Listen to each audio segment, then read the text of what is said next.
북이스라엘 이쪽에 있던 아람의 왕 베나닷이 북이스라엘을 두 번이나 공격합니다. 그런데 하나님께서 특별히 개입하셔서 북이스라엘의 놀라운 승리를 거두게 하시는 내용입니다. 먼저 첫 번째 단락인 1절부터 12절까지의 말씀은요, 아람 왕 베나닷이요 북이스라엘을 포위하고는 아합 왕에게 무리한 요구를 합니다.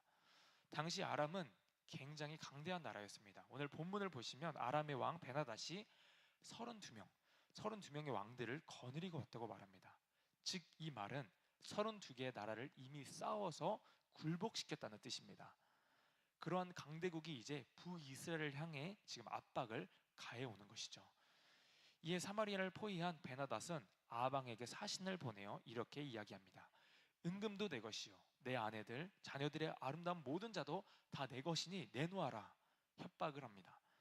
그러자 아합 왕은요, 네 맞습니다 왕이시여, 내게 있는 모든 것이 다 베나닷 당신의 것입니다, 이렇게 회신을 보내죠. 이 말은 즉 내 것이 당신 것이니 그러니 우리 싸우지 말고 우리 서로 하친을 맺자는 이야기였습니다. 그런데 베나닷 왕은요 물러서지 않고 다시 사람을 보내어 더 무리한 요구를 합니다. 내일 이맘때에 나의 신하들을 보낼 것인데 그때 내 왕궁과 신하들의 집을 샅샅이 수색하고 또 내 눈에 보이는 좋은 곳은 내가 모두 다 탈취하겠다, 이렇게 더한 요구를 더 요구하죠. 이에 아합은 이러지도 저러지도 못하고 또 진퇴양난 속에 빠지게 됩니다. 이 요구를 들어주자니 군과 신하들 그리고 백성들 앞에 위선이 서지 않게 됩니다. 그렇다고 또 거절하자니 이 32개국을 이긴 이 강대국과 전면전을 벌여야만 했습니다. 이건 싸워도 승산이 없는 싸움입니다. 그런 상황 가운데서 이제 아합 왕이 나라의 장로들을 다 불러 모아 이 문제를 놓고 의논하는데, 그래서 이를 어찌하면 좋겠냐 묻자 모든 장로와 백성들은 이 무리한 요구를 절대 들어줘서는 안 된다고 말합니다. 즉 이 말은 아람 군대와 우리가 맞서 싸우자는 이야기였습니다. 결국 아합 왕은 베나닷의 이 무리한 요구를 거절하고 피할 수 없는 이 전쟁을 하게 됩니다. 이제는 베나닷의 아람 군대가 진영을 정비하고 모든 전쟁 준비를 마쳤습니다. 아마 이때 아합 왕은 상당히 긴장이 됐을 것입니다. 떨렸을 것입니다.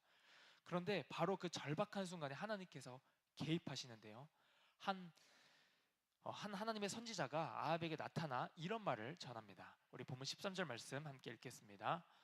한 선지자가 이스라엘의 아합 왕에게 나아가서 이르되 여호와의 말씀이 내가 이 큰 무리를 보느냐, 내가 오늘 그들을 내 손에 넘기리니 너는 내가 여호와인 줄을 알리라 하셨나이다. 아멘. 그들을 내 손에 넘기겠다 말씀하십니다. 여호와 하나님께서 친히 앞서 싸우시겠다는 약속을 하시는 겁니다. 그런데 놀라운 것은 하나님께서 이 약속을 아합 왕에게 하셨다는 거예요. 아합 왕은 어떤 왕입니까? 그는 하나님 앞에 악 중의 악을 행한 왕이었습니다. 이스라엘의 가장 악한 왕이라고 불리는 왕이 바로 아합 왕이었습니다. 그리고 우상을 섬기고 하나님을 떠난 왕이 바로 아합 왕이었습니다.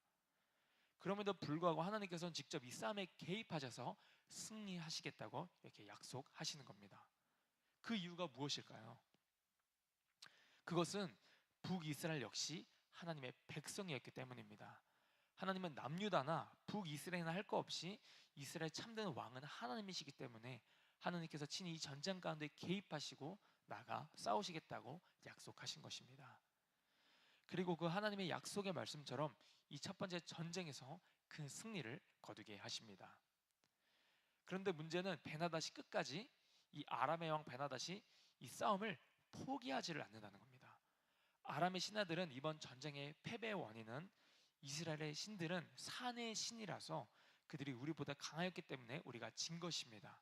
우리가 평지에서 싸우면 반드시 우리가 이길 것입니다, 이렇게 생각을 합니다. 그렇게 이듬해 다시 군대를 정비해서 북이스라엘을 공격해 옵니다.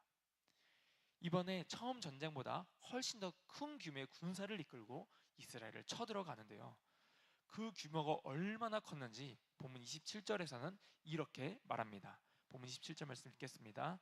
이스라엘 자손도 소집되어 군량을 받고 마주 나가서 그들 앞에 진영을 치니 이스라엘 자손은 두 무리의 적은 염소떼와 같고 아람 사람은 그 땅에 가득하였더라.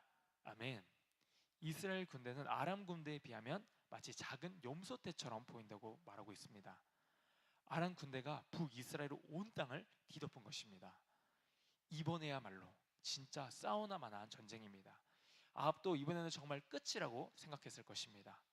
그런데 이번에도요, 하나님께서 그때 다시 선지자를 보내 이렇게 말씀하십니다. 본문 28절입니다. 그때에 하나님의 사람이 이스라엘 왕에게 나와 말하여 이르되 여호와의 말씀에 아람 사람이 말하기를 여호와는 산의 신이요 골짜기의 신은 아니라 하는도다. 그러므로 내가 이 큰 군대를 다 내 손에 넘기리니 너희는 내가 여호와인 줄을 알리라 하셨나이다 하니라. 아멘. 그리고 그 하나님의 약속의 말씀처럼 베나닷 군대가 처참하게 무너지게 됩니다. 하나님의 도우심 가운데 이스라엘이 큰 승리를 거두게 하시죠. 그런데 여기서부터 아합의 문제가 드러나기 시작합니다. 위기 가운데 있을 때는 하나님을 찾는 것처럼 보였습니다. 하나님의 말씀을 붙드는 것처럼 보였습니다. 그런데 그렇게 위기의 순간이 지나가고 상황의 안정이 찾아오자 아합은 하나님 앞에 묻지 않고 자기 뜻대로 일을 결정해 버립니다.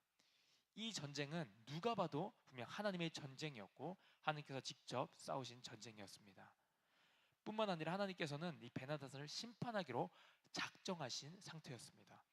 그런데 아합은요, 아람의 베나닷 왕을 죽이지 않고 자신의 이익과 계산을 따라 움직여 버립니다. 그와 조약을 맺고 그를 죽이지 않고 그냥 그를 풀어져 버리는 것이었습니다. 본문 34절 말씀을 우리 함께 보겠습니다.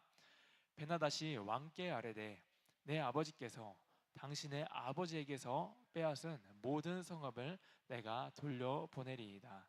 또 내 아버지께서 사마리아에서 만든 것 같이 당신도 다메섹에서 당신을 위하여 거리를 만드소서.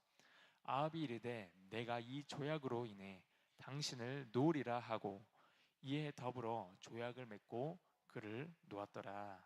아멘. 베나닷이 이전에 아버지 때 빼앗은 성읍들을 다 돌려주고 또 이 다메섹에 당신을 위하여 거리를 만들 것을 허락하겠다고 제안합니다. 이는 아합의 이익과 베나닷의 이익이 이렇게 딱 맞아 떨어진 것이죠. 당시 상황을 보시면요, 이 북동쪽 이스라엘의 북동쪽에서는요 아수르가 크게 성장하고 세력이 커지고 있었습니다.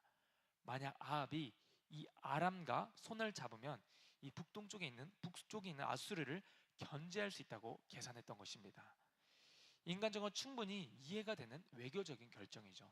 그러나 이것은 지극히 아합의 인간적인 생각이었습니다. 이것은 하나님의 뜻이 아니었습니다. 하나님이 원하시는 방법이 아니었습니다. 그래서 하나님께서 한 선지자를 보내어 본문 42절에 이렇게 말씀하십니다. 42절입니다.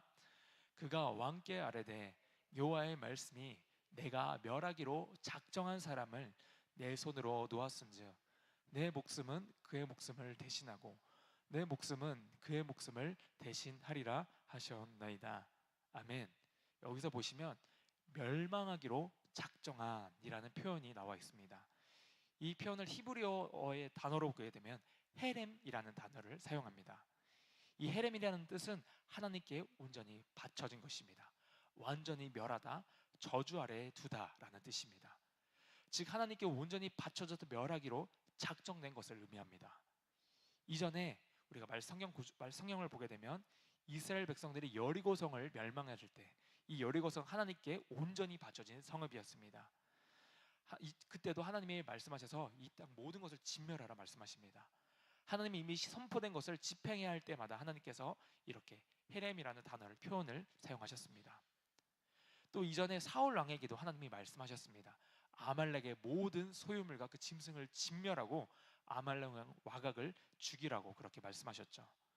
그런데 사울은 그 하나님의 말씀을 듣지 않았습니다. 마찬가지로 오늘 아람에 있는 베나닷 왕도 하나님께서 진멸하시기로 죽이시기로 작정한 자였습니다. 그런데 하나님이 이미 심판을 선포하신 자를 아합이 지금 자신의 이 정치적인 이익을 위해 살려보낸 것이죠.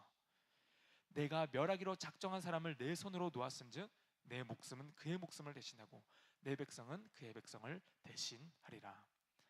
아합은 자기 입으로 자신의 심판을 자초한 셈이 돼버린 것입니다. 사랑하는 성도 여러분, 아합은 전쟁에서 승리했지만 하나님께 순종하는 것은 실패했습니다.